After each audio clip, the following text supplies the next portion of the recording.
Salam alaikum.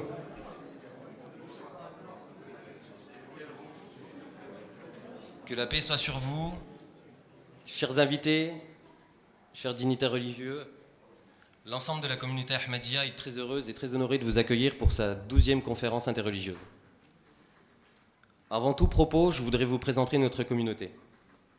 La communauté musulmane Ahmadiyya a été fondée en 1889 par Hadrat Mirza Ghulam Ahmed, à Qadian, en Inde. Après le décès de Hadrat Mirza Ghulam Ahmed, plusieurs califes ont pris successivement les rênes de notre communauté. Actuellement, le chef spirituel de notre communauté, Hadrat Mirza Masroor Ahmed, a été élu en 2003 et son titre officiel est Khalifatul Masih al-Khamis. La communauté Ahmadiyya est une communauté d'envergure mondiale. Elle est établie dans plus de 200 pays. C'est l'une des organisations les plus dynamiques. Elle a construit plus de 15 000 mosquées, plus de 500 écoles et plus de 30 hôpitaux. Avant de commencer cette conférence sur le thème « L'existence même des religions nuit-elle à la justice ?», je désirais vous rappeler le but de cette conférence. Nous sommes tous réunis ici pour promouvoir et entretenir un dialogue de paix, de tolérance, d'amour et de respect entre nos différentes religions et nos différentes philosophies de vie. Je vais vous citer un passage du sermon du chef spirituel de notre communauté, concernant les conférences interreligieuses. Des conflits au nom des religions naissent lorsque l'on oublie ses valeurs essentielles et sa foi. La communauté Ahmadiyya a la ferme conviction que de tels événements ont un effet symbolique très fort. Le fait que des représentants religieux se réunissent à la même tribune est un exemple marquant pour les suivants de nos religions. De même, afin de vous illustrer ce passage, je voudrais vous citer un petit extrait du discours, de l'ultime discours du fondateur de notre communauté, discours qu'il a fait concernant les conflits interreligieux en Inde. Les aléas de cette vie ressemblent à un voyage entrepris en plein désert sous un soleil brûlant. Pour traverser ce chemin difficile, l'eau désaltérante de l'amour mutuel vous est vitale. Si vous voulez éteindre ce feu et éviter de mourir de soif. Je voudrais remercier l'ensemble des invités, l'ensemble des intervenants de participer à cette conférence. Maintenant, j'aimerais vous présenter notre président de séance. Monsieur Zakaria Mouamir, engagé au sein du Conseil parisien de la jeunesse à la mairie de Paris, investi aussi au sein du Conseil régional de la jeunesse du centre Val-de-Loire, nommé au sein du Conseil national des villes qui travaille sur les différentes politiques de la ville, cofondateur du cercle commun avec monsieur Ifrak et madame Kerich. Monsieur Mouamir a eu l'occasion d'organiser avec monsieur Ifrak un colloque sur la lutte contre la radicalisation le 15 décembre 2016 à l'Assemblée nationale en présence du ministre de la Ville et de la Jeunesse et des Sports. Je vais demander à M. Mouamir de venir présider la conférence, s'il vous plaît.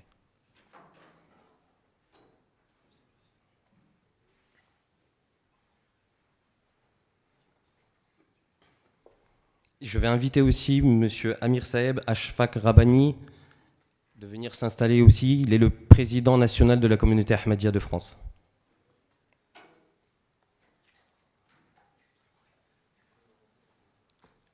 Puis je vais inviter notre invité d'honneur, Maître Eli Hatem, avocat à la Cour. Maître Eli Hatem assiste et défend devant les juridictions dans les domaines divers en droit privé et public. Il collabore au sein des cabinets Havre Tronchet à Paris et Néoclus implantés dans plusieurs pays.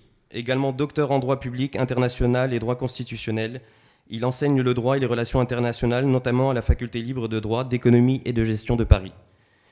Il a créé la Fondation pour la francophonie, œuvrant pour le renforcement du monde francophone et de la culture française. Auteur de plusieurs articles en différentes langues et d'ouvrages juridiques et politiques, ses activités culturelles, politiques et sociales lui ont valu maintes distinctions et médailles internationales. Il est notamment officier dans l'ordre du Cèdre et chevalier dans l'ordre des Palmes académiques. Mesdames et messieurs, je vais vous rappeler l'objectif de cette conférence. Nous sommes tous réunis ici sur le thème « L'existence même des religions nuit-elle à la justice ?» Et je vais demander au président de séance d'appeler notre premier intervenant. Bonjour à tous tout d'abord. J'invite Monsieur Wafiz Babar, s'il vous plaît, pour la récitation du Saint-Coran.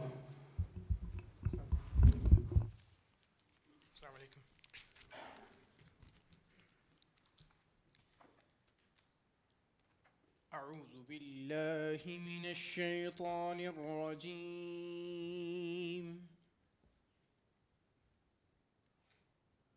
بسم الله الرحمن الرحيم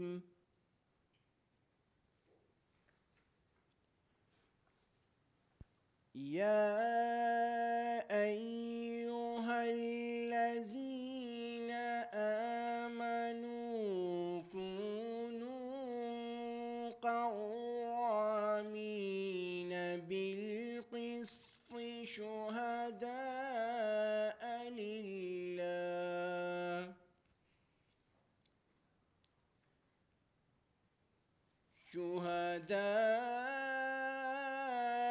لله ولو على أنفسكم أو الوالدين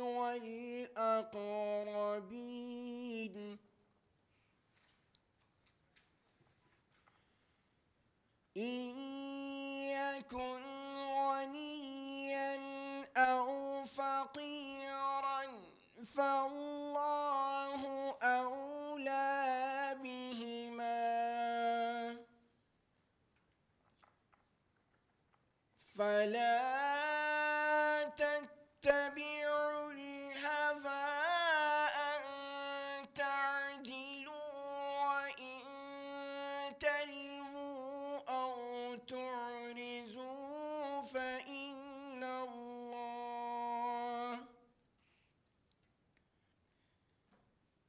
أو تعرضوا فإن الله كان بما تعملون خبيرا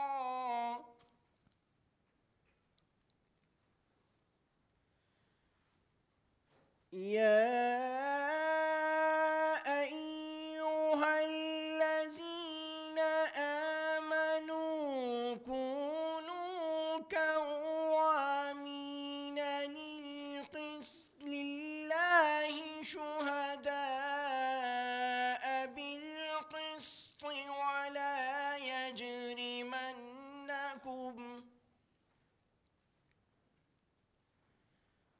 ولا يجرمنكم شنآن قوم على ألا تعدلوا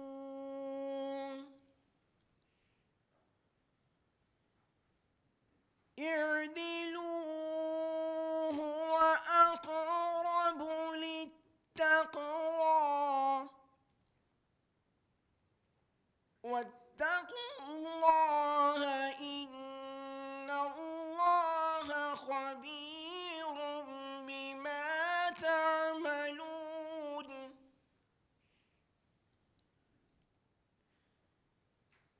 إن الله يأمر بالعدل والإحسان وإيتاء ذي القربى وينهى عن الفحشاء والمنكر والبغي يعظكم لعلكم تذكرون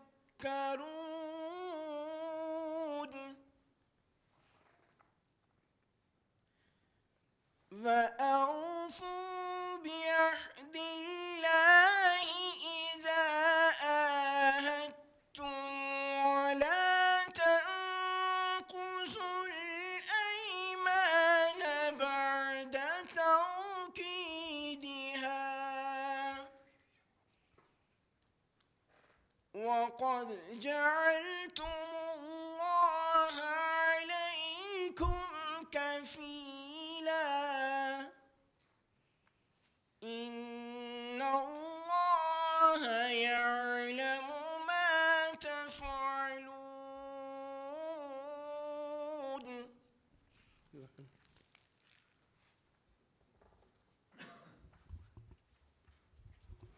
Je vous remercie. Je vais inviter le premier intervenant à la tribune. Traduction. D'accord. D'accord. Pour la traduction, Ataloulaye Sébastien.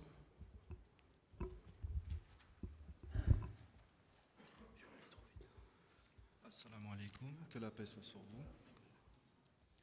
Je me réfugie auprès d'Allah contre Satan le maudit. Au nom d'Allah, le gracieux, le miséricordieux. Ô vous qui croyez, soyez fermes dans l'application de la justice et soyez les témoins d'Allah, quand bien même ce serait contre vous-même ou contre vos parents ou vos proches parents. Que ce soit un riche ou un pauvre, Allah est plus attentif à eux que vous ne l'êtes. Ne suivez donc pas de vils désirs pour que vous puissiez agir équitablement. Et si vous êtes ambigu dans votre témoignage ou si vous l'éludez, souvenez-vous qu'Allah est très conscient de ce que vous faites.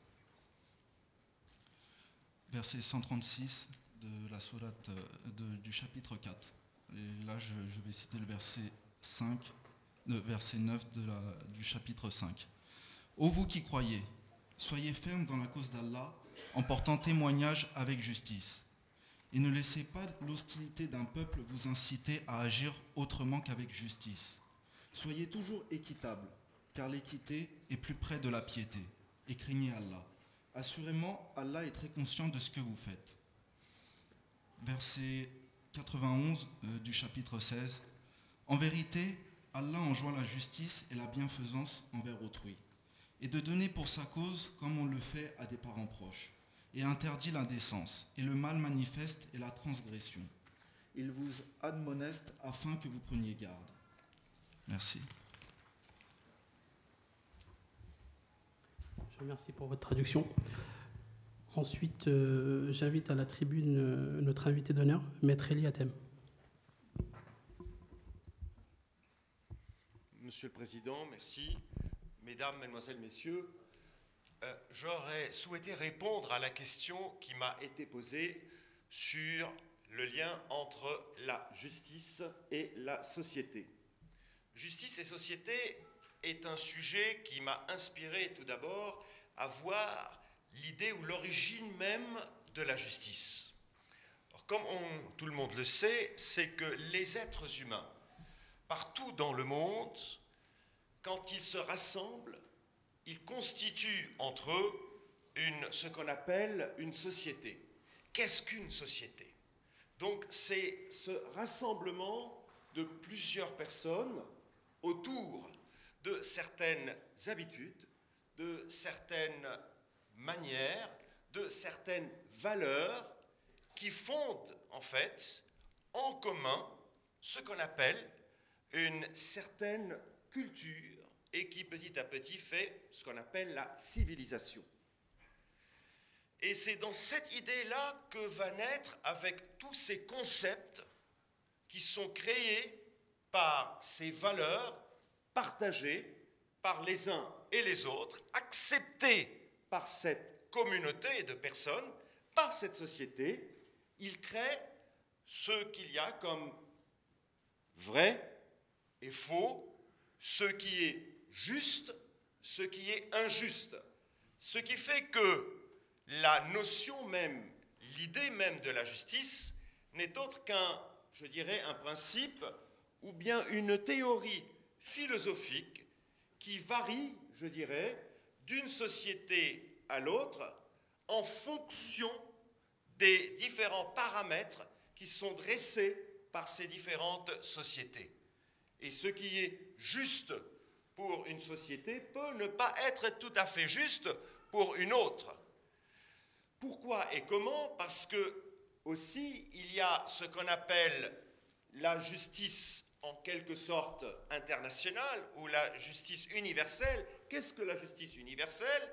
C'est ma déformation anglaise qui fonde le droit en général et la justice sur la notion du droit naturel. Le droit naturel qui nous permet de savoir quelles sont ces valeurs qui sont vraies pour l'ensemble donc des différentes communautés humaines et qui peuvent être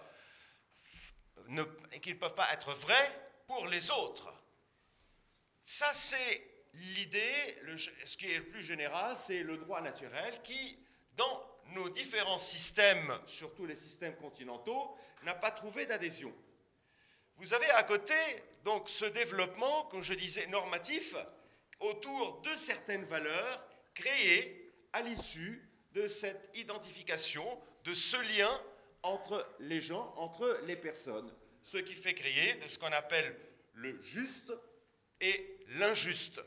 Ce qui est juste, c'est un peu ce qui est en fait prôné par ces valeurs communes, par la société dans laquelle nous appartenons, et ce qui est injuste, c'est celui qui va à l'encontre de ces valeurs communes, de cette société à laquelle nous appartenons.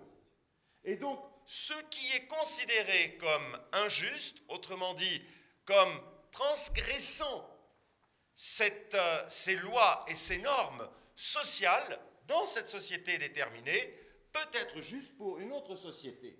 Mais, ceci dit, devra être sanctionné, doit être écarté au nom de l'équilibre et de la paix sociale.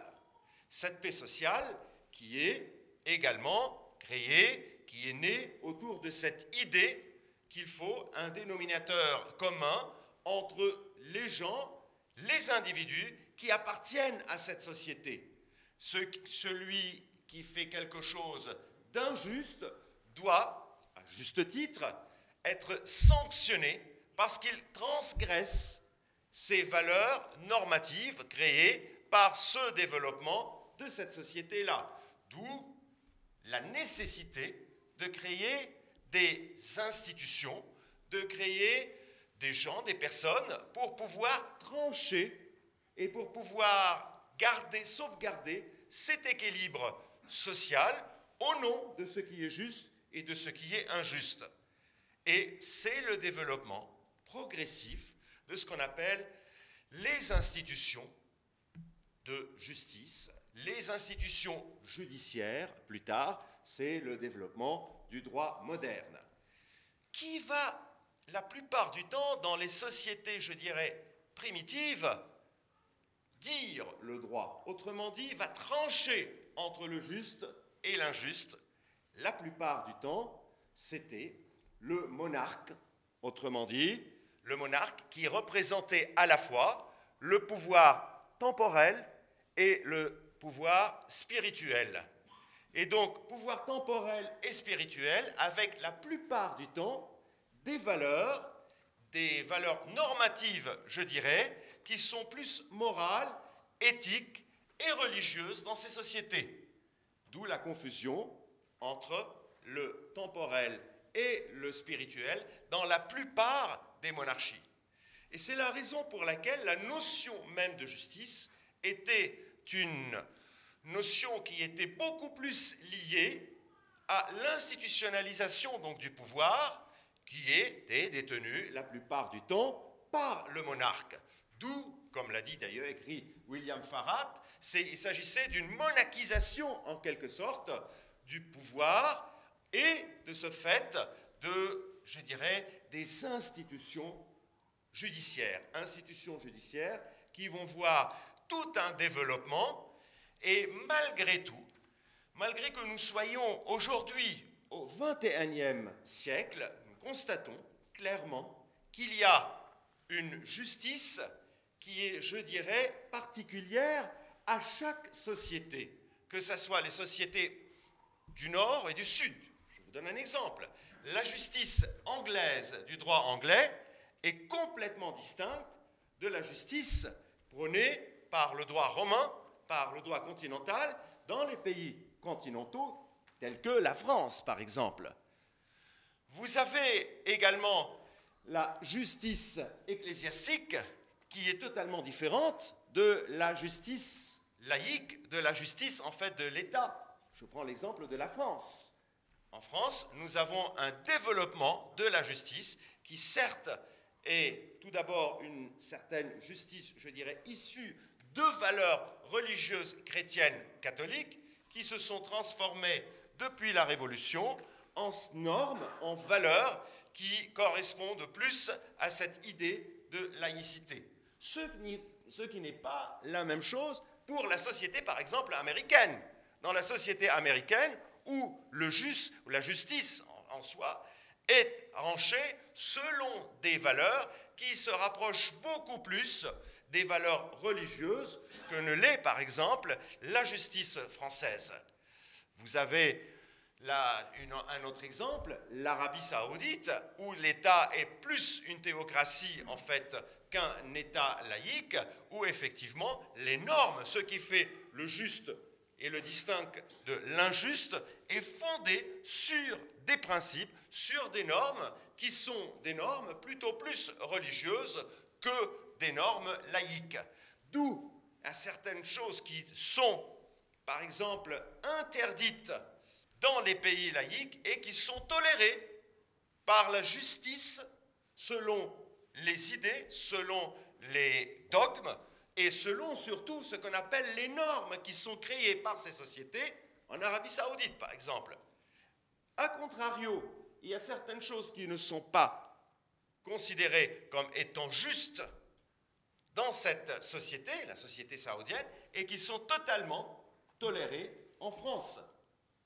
Et chaque société a donc sa conception du vrai, du faux, de la vérité, et puis surtout d'un ensemble de points qui déterminent ce qui est juste et ce qui est injuste. D'où cette valeur également de ce qu'on appelle les valeurs morales.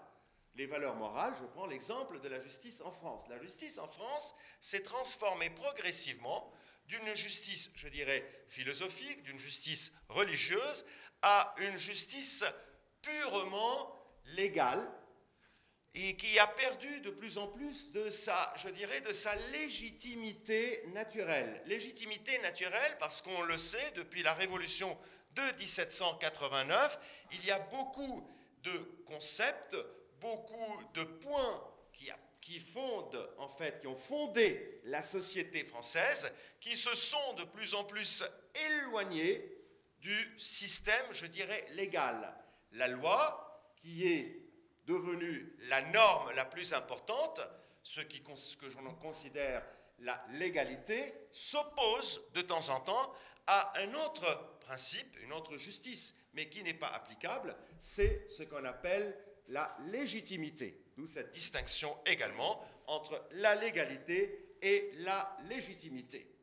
C'est la raison pour laquelle, encore une fois, et je termine là-dessus, il existe autant de justice que de société, autant de concepts de juste et d'injuste qu'il y a de valeurs.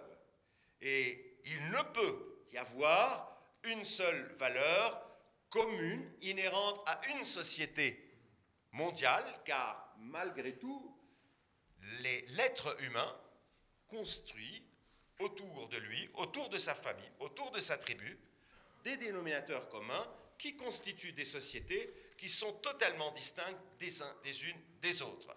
Néanmoins, et comme je le disais, mais ça c'est un concept aussi de droit anglais, il y a une justice, je dirais la seule justice universelle, c'est la justice qui est fondée sur le droit naturel.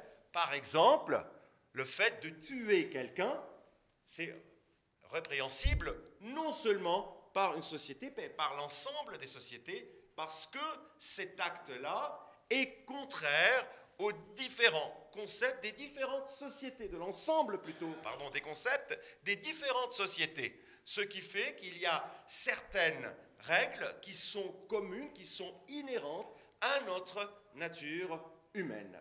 C'est la raison pour laquelle, compte tenu de cette complexité, il va falloir comprendre le système des uns et des autres et aspirer à un certain dénominateur commun qui fonde les valeurs de justice, ce qui est juste pour l'ensemble des communautés humaines, de ce qui est injuste, tel que le vol, tel que le viol, tel que les assassinats, etc. Et c'est en fait, c'est vers cette dimension, je dirais, de compréhension entre les différentes sociétés, entre les différentes croyances, entre les différentes cultures, entre les différentes civilisations que nous devons cheminer. Je vous remercie.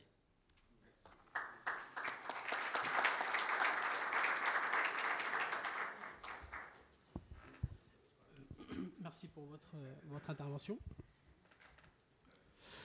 J'appelle maintenant à la tribune, je l'invite, le rabbin Gabriel Fari.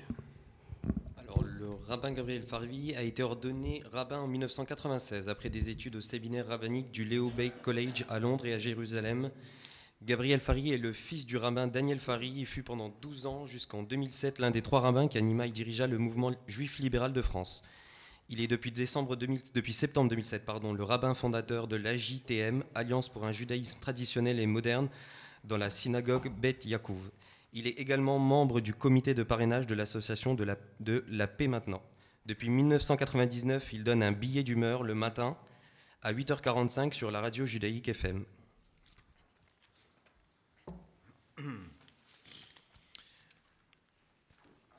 Bonsoir, je serais tenté de dire salam alaikum en ce lieu avec des vœux de paix profond pour chacun et vous dire l'honneur que vous me faites en me proposant de me joindre à votre réflexion. C'est très difficile de parler immédiatement après vous, mais je vais essayer d'en relever un tout petit peu le défi autour du thème qui nous réunit, l'existence même des religions. Nuit-elle à la justice? Il m'est très difficile de répondre pour l'ensemble des religions puisque le sujet est ainsi posé, mais j'aimerais réfléchir brièvement sous le prisme du judaïsme et essayer de considérer de quelle façon, au fond, l'exercice même de cette religion serait en mesure de nuire à la justice. Voyez-vous, dans la tradition juive, dans nos traditions monothéistes, Dieu a créé un monde juste, un monde parfait. Le Talmud, cette grande encyclopédie rabbinique, considère que l'homme y prend sa place. Et l'homme est considéré dans la tradition juive comme étant un partenaire de Dieu dans la création. Il est considéré que Dieu a créé chaque chose inachevée pour que l'homme puisse l'achever. C'est le privilège qui nous est donné. Cette réflexion que nous devons avoir sur tout ce qui nous entoure et nous dire de quelle façon puis-je compléter la création de Dieu, la création divine, comment puis-je la rendre meilleure, comment puis-je la parfaire et comment puis-je répondre à ce formidable cadeau qui m'est fait par Dieu, de la rendre meilleure encore. L'idéal de justice est très certainement l'idéal premier. Pourquoi ceci? Parce qu'il est une notion dans le judaïsme, je suis obligé d'employer 2 ou 3 mots en hébreu, mais qui sont dans notre sujet, qui est en hébreu l'étaken, de réparer, tikkun olam, de réparer le monde. Nous sommes conscients qu'au fur et à mesure, le monde parfait, idéal que Dieu aurait pu nous laisser, eh bien nous l'abîmons souvent. L'idéal de justice que Dieu a pu nous confier, nous le bafouons également. Et il nous est demandé de réparer, c'est-à-dire de rendre meilleur ce qui a été rendu mauvais. Au fond, ce qui justifierait notre existence sur Terre, c'est que lorsque nous quitterons ce monde, le monde que nous quitterons soit au moins dans le même état que celui que nous avons connu en venant sur Terre, et s'il pouvait être un petit peu meilleur, ce serait mieux. L'existence même des religions nuit-elle à la justice? L'on ne peut s'empêcher de comparer au fond des exigences religieuses et des exigences, on va dire ici en France, républicaines, laïques, puisque ce mot de laïcité s'est imposé. Dans le Talmud, c'est-à-dire dans le judaïsme, selon la tradition des rabbins, il est une phrase dont on ne peut faire l'économie pour comprendre notre sujet qui dit « Dina de malchuta dina », c'est de l'araméen. La loi de ton pays, c'est ta loi. C'est une exigence qui est portée pour chaque juif, de considérer que nous devons d'abord nous soumettre à la loi du pays avant de nous soumettre à notre loi propre. Honnêtement, ce n'est pas une grande difficulté parce qu'il faudrait que les 2 lois s'opposent à ce point qu'il nous faille à tout moment trancher entre une loi religieuse, celle de la Torah, et la loi de la République qui se trouve dans les différents codes qui nous sont donnés. Bien heureusement, ce dilemme est un dilemme qui n'est pas présent. J'étais très sensible à la question que vous souleviez autour d'une justice universelle. Au fond, il y a bien sûr, heureusement, des principes moraux, des principes éthiques et des principes de loi qui sont communs à tous. Le plus petit dénominateur commun serait le meurtre et l'inceste, qui dans toute religion ou toute civilisation représentent des tabous absolus et des principes éminemment défendus. Ensuite, chaque religion introduit des interdits qui lui sont propres. On parle d'interdits, mais également d'obligations qui lui sont propres, et c'est plus sous le prisme des obligations que je préfère penser la justice. Oui, la justice est un idéal qui est rappelé à plusieurs reprises dans la Bible. Il est dit à plusieurs reprises, la justice, c'est la justice uniquement que tu dois chercher, et rien d'autre. Il est dit que lorsque l'on s'installe dans une ville, lorsque l'on s'installe dans un pays, la première chose que l'on ait à faire en s'installant est de nommer des magistrats et, on va dire, des autorités policières. Mais cela doit représenter le socle d'une vie sociale possible. Voyez-vous, je terminerai là-dessus pour laisser la parole à chacun.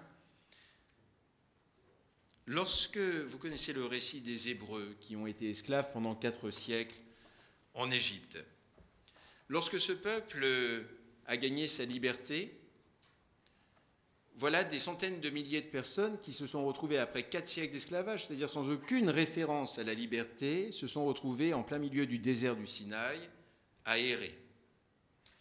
Et l'on pourrait dire qu'ils avaient là un instrument de liberté absolument formidable et qu'il ne fallait absolument aucune entrave, eux qui avaient été esclaves pendant 4 siècles. Quelle est la première chose qui va se passer pour ce peuple alors qu'ils sont libres et dans le désert, c'est-à-dire vraiment dans un lieu de tous les possibles? Eh bien, Dieu va leur remettre une loi, la Torah. Et dans cette loi, il va y avoir des commandements, des préceptes, au nombre de 613. Et ce peuple qui aurait pu, au fond, aller vers ce qui apparaît souvent comme un idéal ou une utopie, que l'on partage souvent dans une jeunesse, qui serait une forme d'anarchie, c'est-à-dire qu'on se libère de toute forme de pouvoir et de loi, au fond, l'on va nous apprendre que ce qui nous garantit notre liberté, c'est la loi. Et que la loi est ce cadre commun qui nous permet à tous d'être libres. Et je le pense qu'il nous permet, dans un pays comme la France, d'exercer librement notre culte.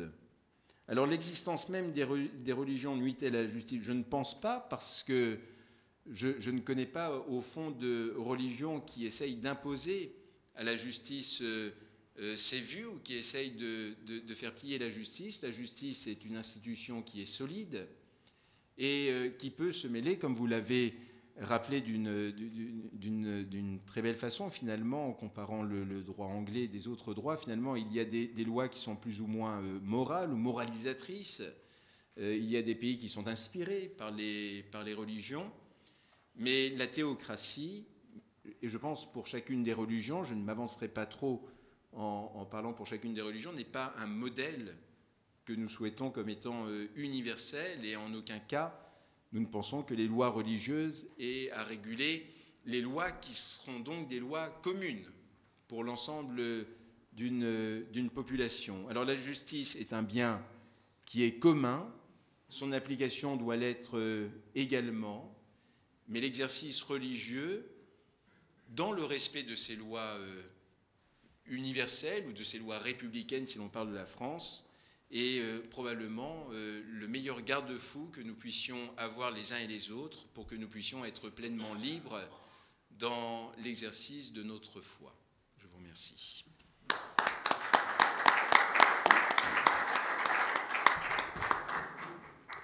Je vous remercie pour votre intervention. Ensuite, j'invite M. Jean-Luc Saulnier à la tribune, s'il vous plaît. Monsieur Jean-Luc Saulnier, délégué épiscopal pour l'interreligieux avec l'islam dans l'Église catholique pour le Val d'Oise.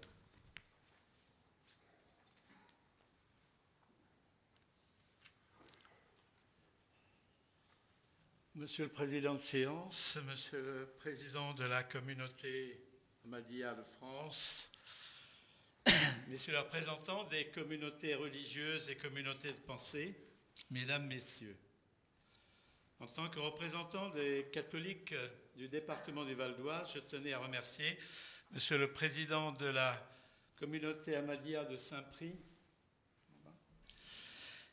pour son invitation à la conférence « Existence même des religions, nuit-elle à la justice ». C'est avec grand plaisir que nous y participons. C'est par un rappel historique que je voulais vous introduire dans la religion catholique, pensée qui se développe depuis plus de 2 millénaires, pensée qui s'appuie sur des textes, traditions et coutumes encore plus anciens que nous avons empruntés pour la plus grande partie à la religion de nos grands frères, notre grand frère ici présent.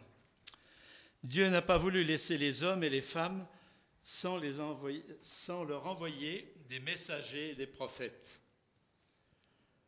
Avec la liberté qu'il a offerte à l'humanité, il a accompagné l'homme à sortir des pratiques barbares dans lesquelles ce dernier se complaisait.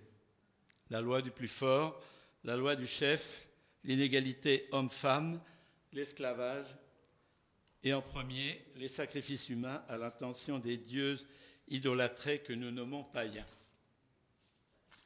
Au cours des siècles et non sans difficulté, le Dieu des chrétiens invita les hommes à reconnaître et à appliquer les valeurs universelles en termes de justice. Le Dieu d'Abraham, d'Isaac et de Jacob détourna les hommes de leur égoïsme et de leur volonté de puissance. Avec la venue du christianisme, entre guillemets, rendons à César ce qui est à César et à Dieu ce qui est à Dieu. La séparation du pouvoir temporel et du pouvoir spirituel s'est mise en place progressivement. La religion catholique a contribué à l'installation d'une justice plus équitable au fil des siècles, même si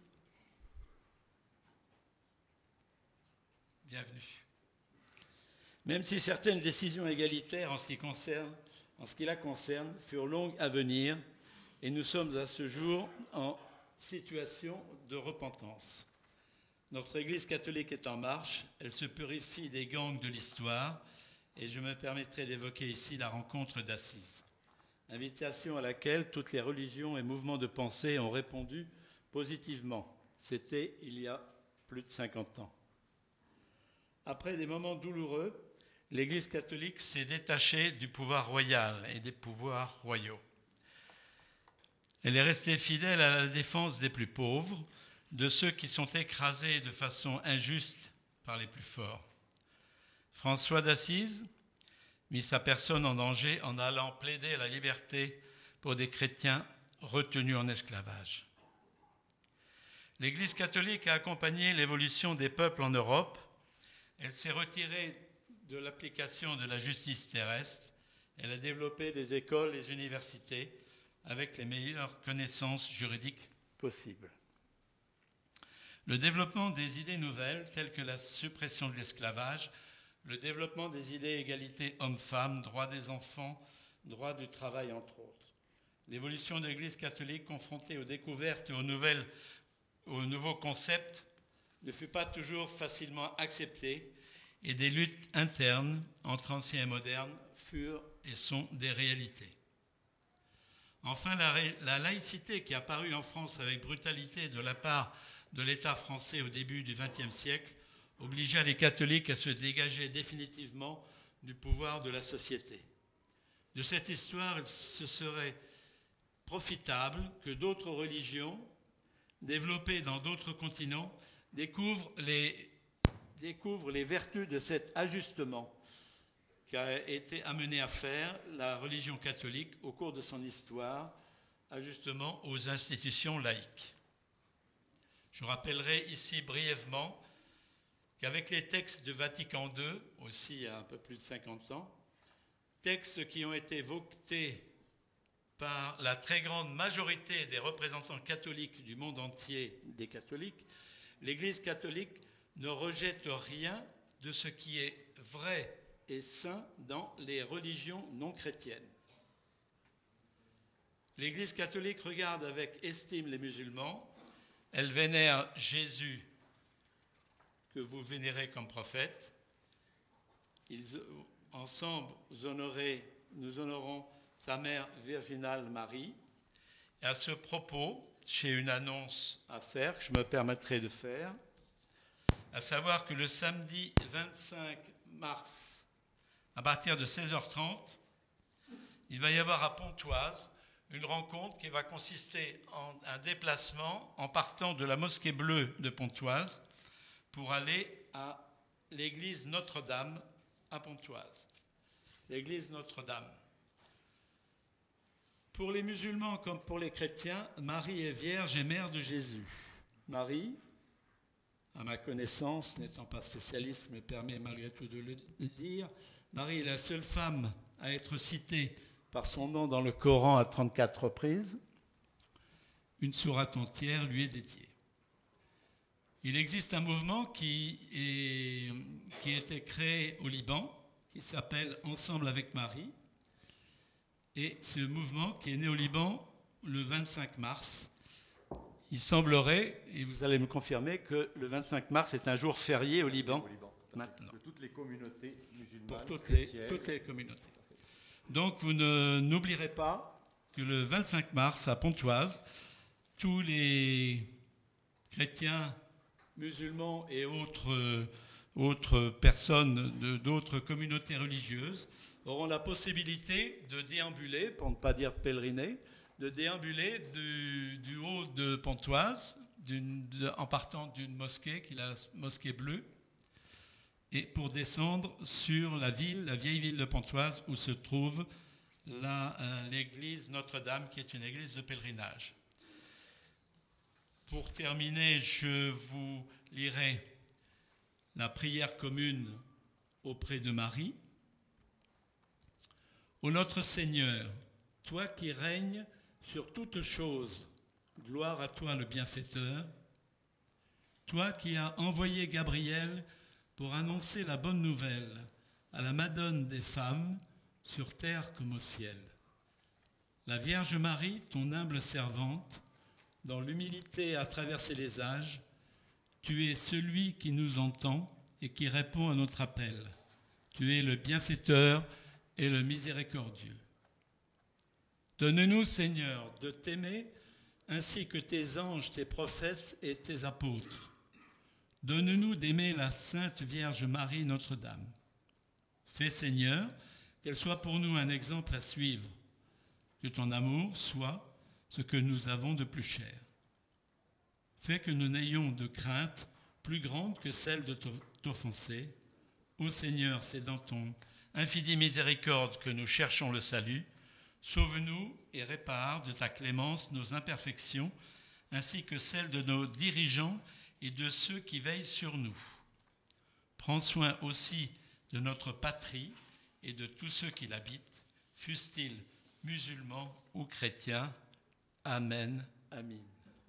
Je vous remercie pour votre attention et donc je vous convie à Pontoise. Merci.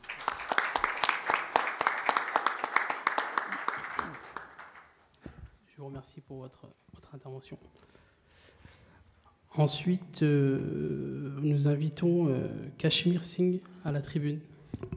Alors, Monsieur Kashmir Singh est responsable du temple Gurdwara des Sikhs de Bobigny.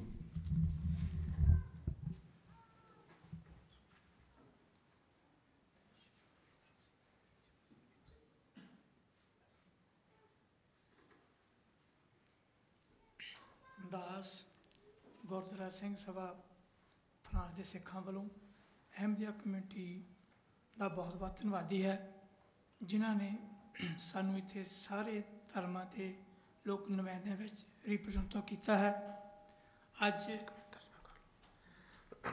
C'est pas mon discours, hein, c'est son discours. Ok. Il dit qu'il remercie la communauté Ahmadiyya, okay, pour l'invitation aux représentants de toutes les religions ici ensemble, unis.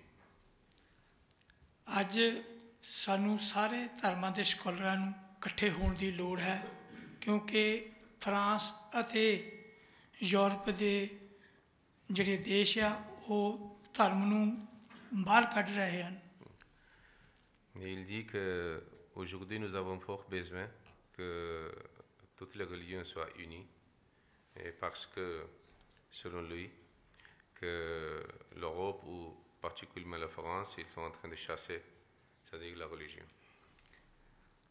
Guru ਗ੍ਰੰਥ ਸਾਹਿਬ ਵਿੱਚ ਲਿਖਿਆ ਸਿੱਖਾਂ ਬਾਰੇ ਅਵਲ ਅੱਲਾ ਨੂਰ ਅਪਾਇਆ ਕੁਦਰਤ ਕੇ ਸਭ ਬੰਦੇ ਏਕ ਨੂਰ ਤੇ ਸਭ ਜਗ ਉਪਜਿਆ ਕੌਣ ਭਲੇ ਕੋ ਮੰਦੇ. Et il cite, c'est-à-dire une expression de leur livre sacré qui est Awal Allah ਗੁਰੂ ਗ੍ਰੰਥ Sahib. Ok, c'est Guru Granth, ça veut dire que c'était le livre des paroles de leur fondateur.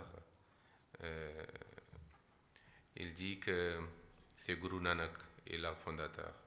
Que lui, elle dit que c'est tout d'abord, c'est Allah, Dieu, le Créateur, qui nous a donné la lumière. Ok. ਅਸੀਂ ਕਿਉਂਕਿ ਔਰਤ ਅਤੇ ਮਰਦ ਸਿੱਖ ਧਰਮ ਵਿੱਚ ਇੱਕੋ ਜਿਹੇ ਹਨ, ਇਸੇ ਕਰਕੇ ਬਾਬਾ ਨਾਨਕ ਜੀ ਨੇ ਕਿਹਾ ਹੈ ਸੋ ਕਿਉਂ ਮੰਦਾ ਆਖੀਏ ਜਿਤ ਜੰਮੇ ਰਾਜਾਨ. ਵੀ ਉਹਨਾਂ ਔਰਤਾਂ ਨੂੰ ਅਸੀਂ ਬੁਰਾ ਭਲਾ ਕਿਉਂ ਕਹੀਏ ਜਿਨ੍ਹਾਂ ਨੇ ਰਾਜੇ ਮਹਾਰਾਜੇ ਬਾਦਸ਼ਾਹ ਅਤੇ ਵੱਡੇ ਵੱਡੇ ਸਕਾਲਰ ਪੈਦਾ ਕੀਤੇ ਹਨ. Et puis il dit que c'est Allah qui a créé, c'est-à-dire tout le monde comme innocent. Alors l'homme n'a pas le droit de traiter quelqu'un de sale ou de mauvais, okay, et faire une différence entre les deux. Puis il mentionne aussi comme le Créateur a créé l'homme et femme, alors on ne peut pas faire une discrimination entre l'homme et femme. Et des fois la femme est dégradée, okay, et humiliée. Mais il a dit que c'est la femme qui a donné la naissance au roi et aux grandes personnalités du monde. ਸੋ ਅੱਜ ਆਪਾਂ ਨੂੰ ਜਿਹੜੇ ਖਾਸ ਕਰਕੇ ਸਿੱਖ ਆਪਣੇ ਸਾਰੇ ਧਰਮਾਂ ਦੇ ਸਕਾਲਰ ਆ ਉਹਨਾਂ ਨੂੰ ਬਹਿਣਾ ਚਾਹੀਦਾ ਹੈ ਕਿਉਂਕਿ ਸੂਫੀ ਸੰਤ 12ਵੀਂ ਸਦੀ 'ਚ ਬਾਬਾ ਫਰੀਦ ਜੀ ਹੋਏ ਆ. ਉਹਨਾਂ ਨੇ ਗੁਰੂ ਗ੍ਰੰਥ ਸਾਹਿਬ 'ਚ ਲਿਖਿਆ ਜੇ ਤੂੰ ਅਕਲ ਲਤੀਫ ਕਾਲੇ ਲਿਖਣਾ ਲੇਖ ਵੀ ਜੇ ਤੂੰ ਬਹੁਤ ਵੱਡਾ ਸਕਾਲਰ ਹੈ ਝੂਠ ਨਾ ਮਾਰ ਨਵੇਂ ਪੁੱਠੇ ਪੁੱਠੇ ਕਾਨੂੰਨ ਨਾ ਘੜ ਤੈਨੂੰ ਤੇਰਾ ਫਰਜ਼ ਬਣਦਾ ਕਿ ਤੂੰ ਬੁਰੇ ਕੰਮ ਕਰ ਛੱਡ ਕੇ ਆਪਣੇ ਚੁਗਿਰਦੇ ਵਿੱਚ ਦੇਖ ਆਪਣੇ ਮਨ ਨੂੰ ਦੇਖ.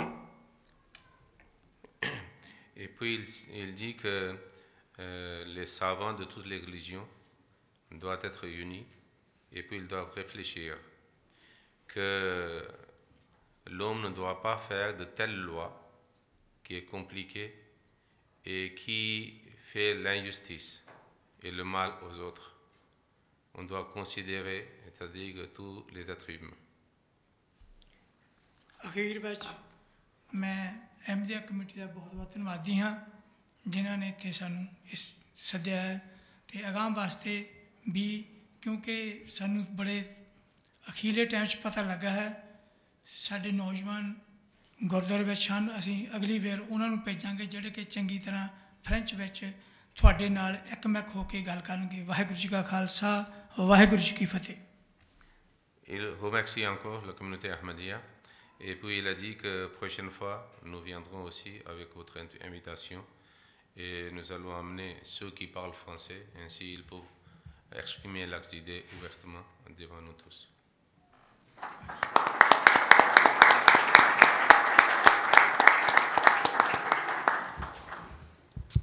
Je vous remercie pour votre intervention et pour la traduction aussi. Ensuite, nous invitons le sixième intervenant qui est Nasser Ahmed Chahid à la tribune. Alors, Monsieur Nasser Ahmed Chahid est le chef missionnaire de la communauté Ahmadiyya de France à Paris depuis 2008. Il a été auparavant missionnaire 4 ans en Côte d'Ivoire, 6 années au Ghana et 10 ans en Belgique.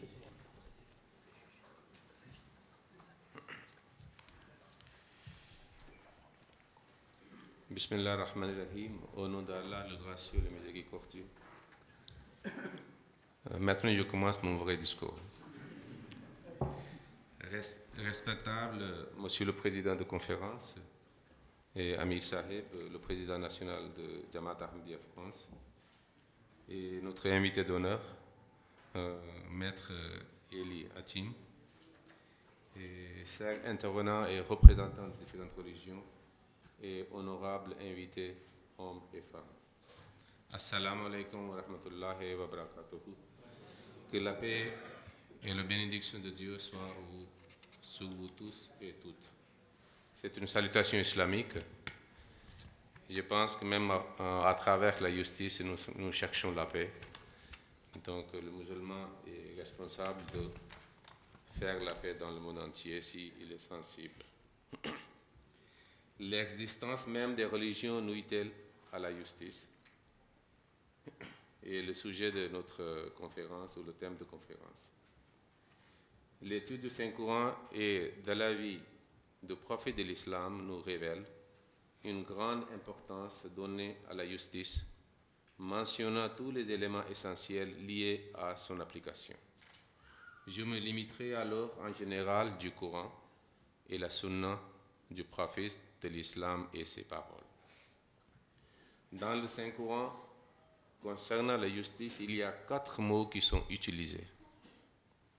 Al-Adl, 28 fois, Al-Qist, 25 fois, Al-Qistas, 2 fois, et Al-Mizan, ou le pluriel de Mizan, c'est Mawazin, c'est 16 fois.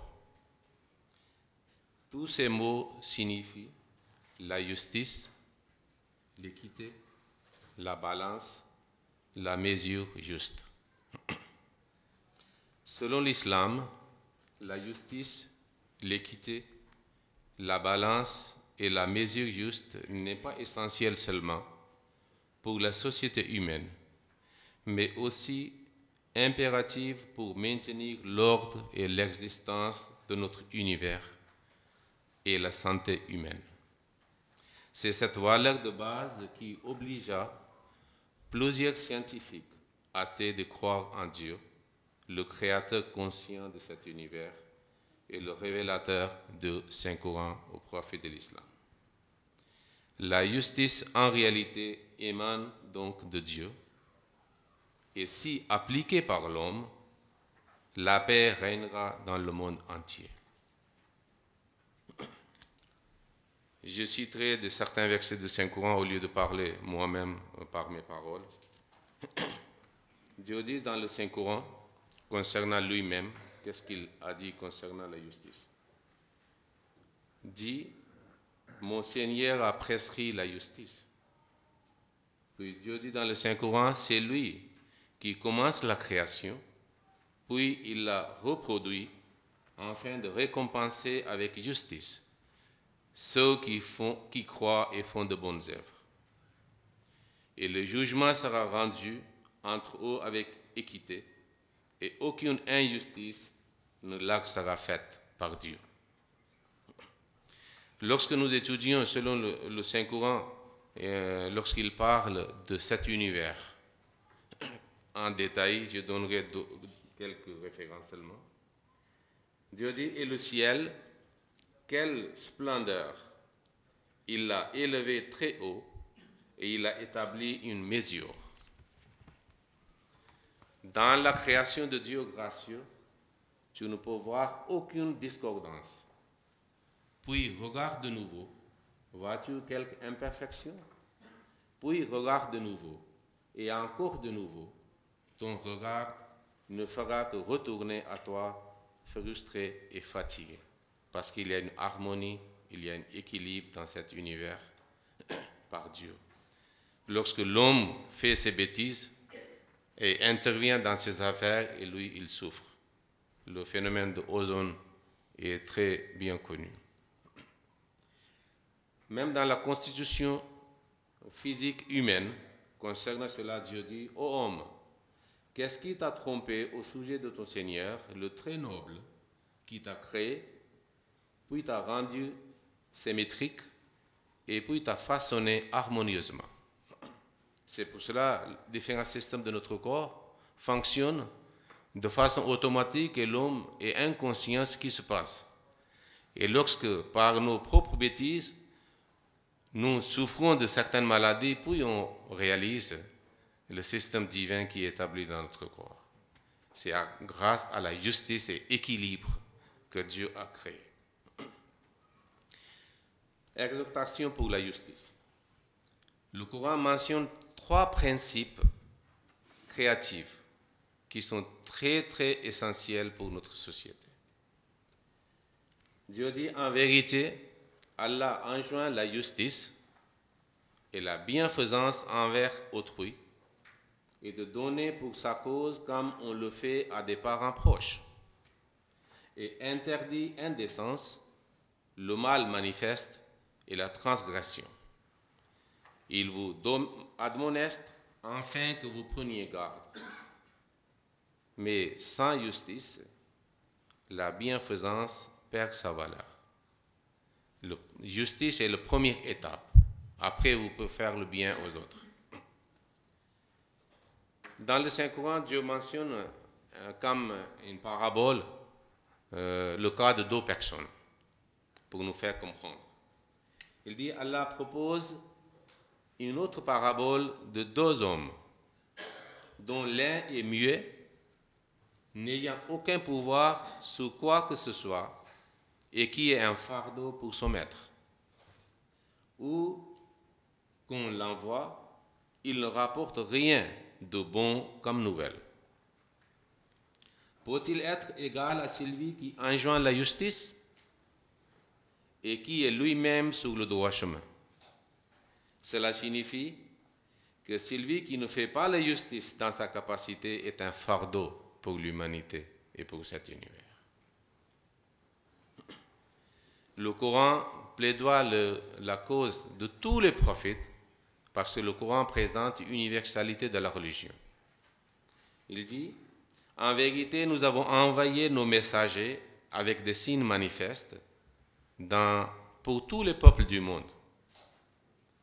Et nous avons envoyé avec eux le livre et la balance, afin que l'ayant puisse agir avec justice. Donc c'est un message de tous les prophètes, selon le Saint-Coran, d'établir la justice.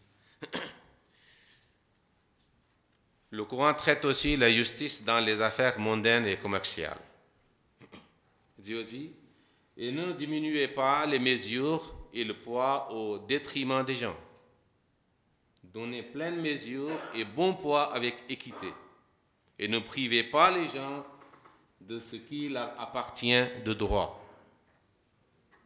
Et ne commettez pas l'iniquité sur la terre, créant du désordre. »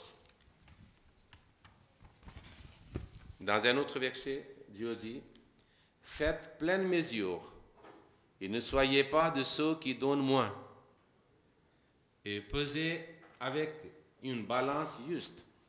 Et ne privez pas les gens de leurs biens. Et n'agissez pas avec corruption sur la terre, créant le désordre. Et craignez celui qui vous a créé, vous ainsi que les êtres antérieurs. » Lorsque la justice n'est pas faite, ajoute quelques mots, l'injustice s'augmente et l'homme développe un désir pour occuper les ressources des autres avec la force. Alors Dieu dit à ce propos, « Et n'envoie pas ton regard avec envie sur des jouissances temporaires que nous avons accordées aux certaines classes. »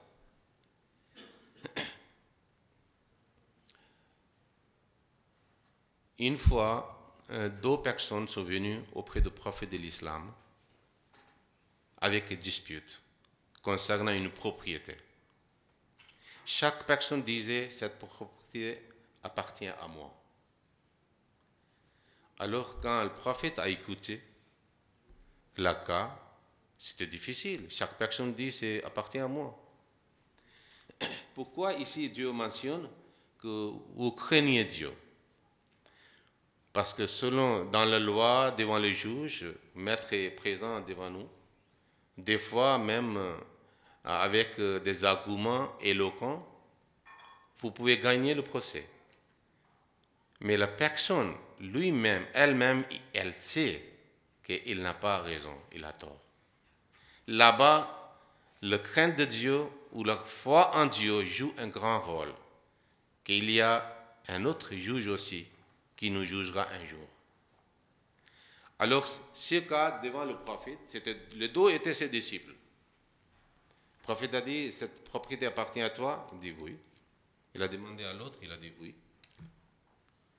Puis il a dit au prophète, que vous savez, cette propriété appartient à qui?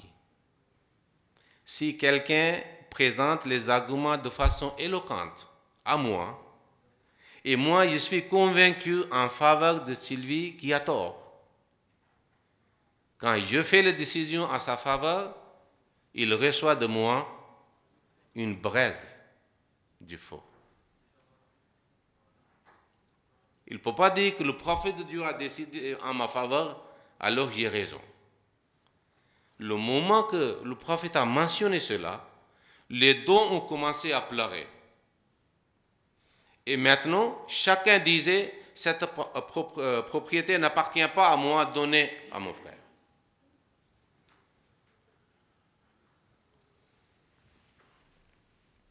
Et puis le prophète a dit que ok, vous divisez équitablement entre vous deux.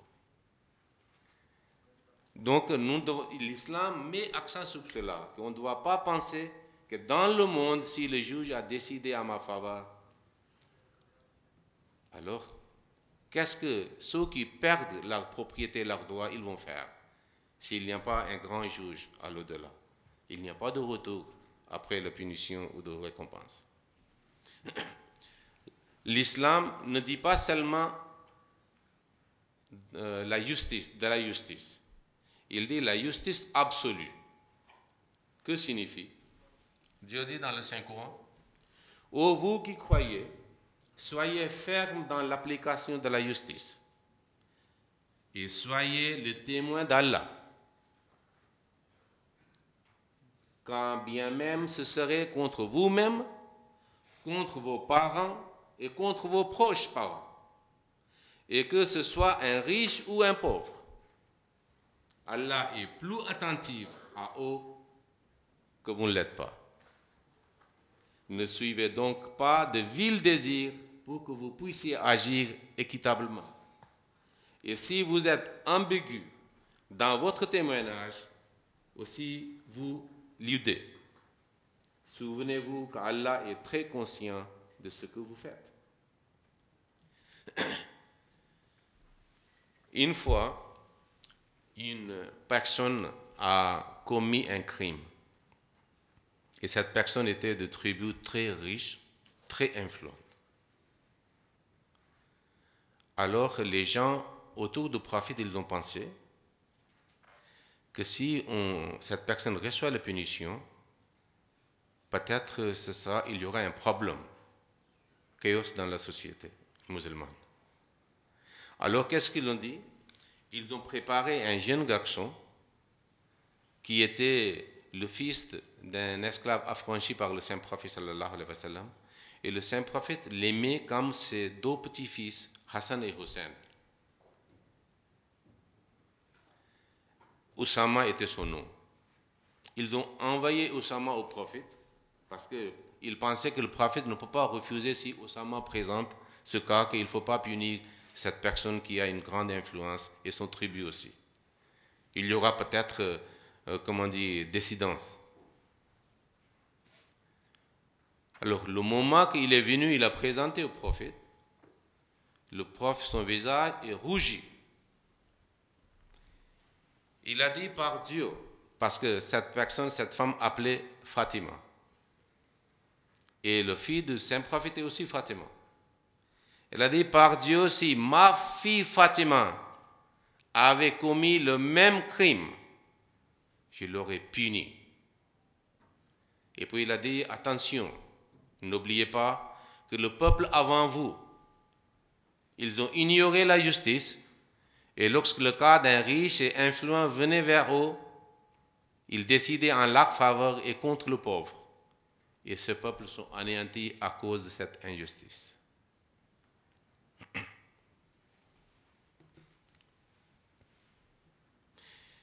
Des fois, si quelqu'un n'est pas parmi mes partisans, donc la décision peut être différente. Le Coran dit, Ô vous qui croyez, soyez fermes dans la cause d'Allah en portant témoignage avec justice et ne laissez pas l'hostilité d'un peuple vous inciter à agir autrement qu'avec justice. Soyez toujours équitables, car l'équité est plus proche de la piété. Et craignez Allah, assurément Allah est très conscient de ce que vous faites. Alors, le Coran a mis accent sur le pacte et honorer le pacte. Ça fait partie de la justice. À l'époque du deuxième calife de l'islam, les musulmans avaient conquéri Jérusalem à la suite d'une guerre entre les deux peuples. Et vous savez que le taxe, c'est les affaires du gouvernement marchent sur le texte, le bien-être du peuple. Alors, les habitants de Jérusalem payaient le taxe régulièrement et les musulmans prenaient soin de leurs besoins. Alors, il y a eu un problème que les musulmans devaient, c'est-à-dire sortir de Jérusalem. Et qu'est-ce qu'ils ont dit? Ils ont dit aux habitants, alors vous prenez votre argent que vous payez pour la taxe, parce que nous ne pouvons pas prendre soin de vous maintenant. Et on dit que les chrétiens de Jérusalem, à ce moment-là, ils pleuraient et priaient que vous revenez, c'est-à-dire à Jérusalem. Donc c'est cette justice qui est mentionnée et respect de pacte qui fait partie aussi de la justice.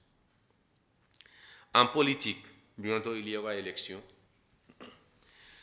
Le Coran dit, en vérité, Allah vous commande de céder les charges acquises de droit et quand vous jugez entre les hommes, de juger avec justice. Donc le peuple dit, avec la justice, vous votez les gens. Ok, un comportement partisanal n'est pas mentionné dans le Coran. Okay, il est dans ma partie, alors il est toujours correct. Mais une fois il est au gouvernement, à l'autorité, il a dit juger entre les hommes avec la justice. Une fois, Ali, le 4e calife, il était calife. Un homme musulman a déposé la plainte contre lui. Et le juge qui était désigné par le calife lui-même, le cas était dans sa main maintenant. Et le juge a décidé en faveur de partie opposante. La décision était contre le calife. C'était Ali, le 4e calife. Lui-même, il avait prononcé une fois une phrase fameuse. Il a dit, en arabe, « Al-mulku yabka ma al-kufre, la ma az-zulme ». C'est-à-dire, un pays peut survivre avec la mécréance, mais pas avec l'injustice.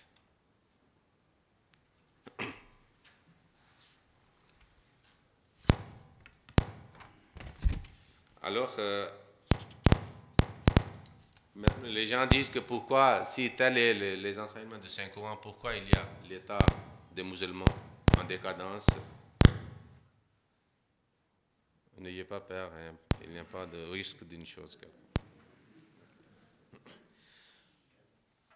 Nous, le prophète de l'islam avait prédit que lorsqu'il y aura la division et la décadence chez les musulmans, pour le réformer et pour le remettre à la raille, il enverra, c'est-à-dire un guide spirituel intitulé Imam Mahdi. La communauté Ahmadiyya est telle communauté qui croit que ce guide spirituel est arrivé, c'est lui qui a fondé la communauté Ahmadiyya. Et concernant ce guide spirituel, le prophète de l'islam avait dit qu'est-ce qu'il va faire. Il dit que le Mahdi remplira la terre avec équité et la justice, tout comme elle était pleine d'iniquité et de l'injustice. Il apparaîtra et rendra la justice et obligera la guerre.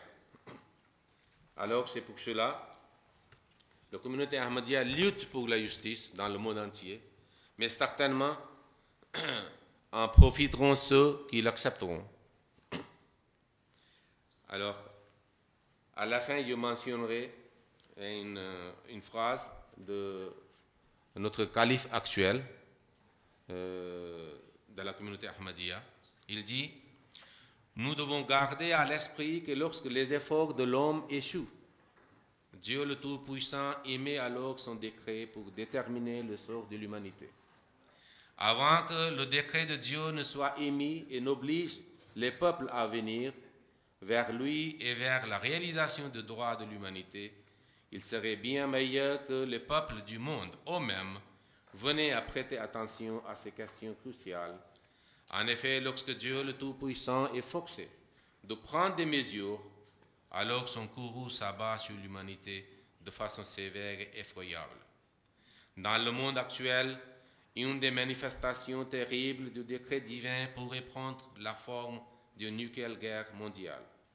Il est bien entendu incontestable que les effets désastreux d'une telle guerre ne se limiteront pas à la guerre en elle-même ou à cette génération. Dans les faits, les conséquences dramatiques seront exhibées pour plusieurs générations à venir. Une des conséquences désastreuses de cette guerre sera son effet sur les nouveau-nés d'aujourd'hui et de demain.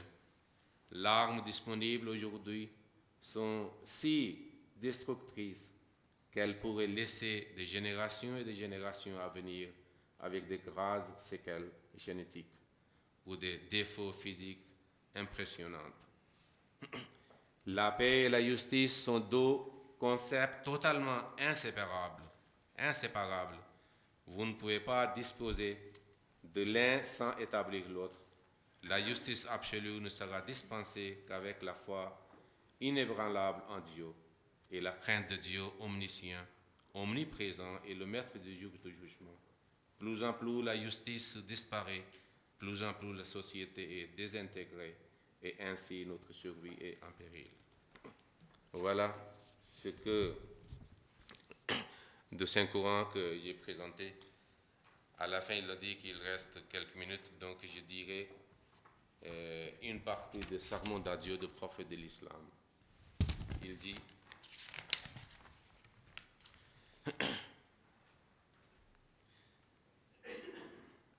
ô homme, Dieu a rendu votre vie et vos possessions sacrées contre les attaques des uns et des autres jusqu'au jour du jugement. Tous les hommes, à quelque nation ou tribu qu'ils appartiennent, et quelle que soit leur place dans la société, sont égaux. Les êtres humains sont égaux entre eux. Nul n'a aucun droit, aucune supériorité à revendiquer sur les autres. Vous êtes comme des frères.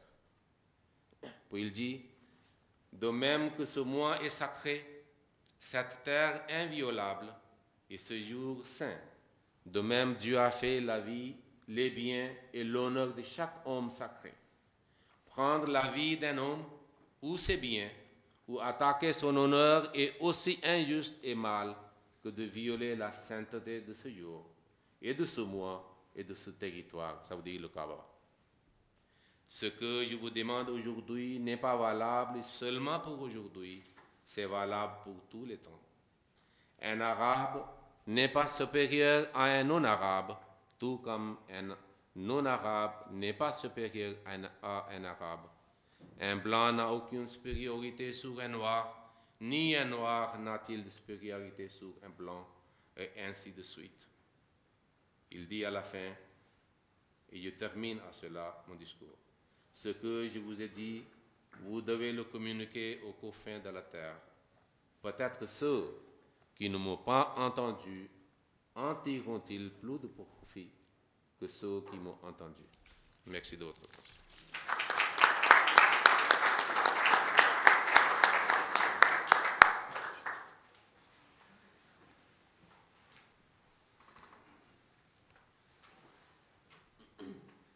Je vous remercie pour votre intervention. Alors, avant juste de passer à l'intervenant suivant, je voudrais remercier notre invité d'honneur, Maître Eliatem, qui doit nous quitter malheureusement. Et notre président va lui remettre un petit présent à présent. Et monsieur le rabbin Fari aussi qui va partir, donc on voudra le remercier aussi. Et, le président va vous remettre un présent aussi.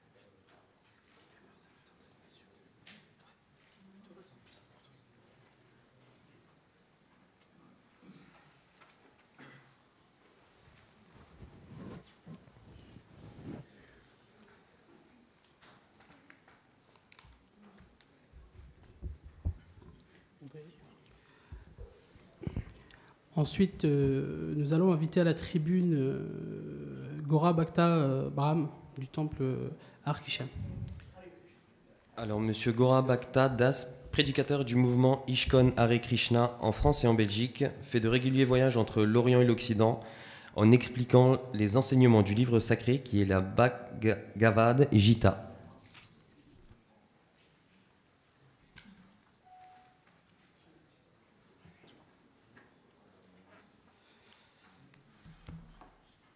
Bonjour, merci à l'association Ahmadiyya ainsi que les dirigeants de m'avoir invité et c'est toujours un plaisir, un bonheur d'être parmi vous et surtout de partager donc, des moments très forts les uns et les autres sur des sujets qui nous concernent comme celui d'aujourd'hui, l'existence des religions nuit-elle à la justice.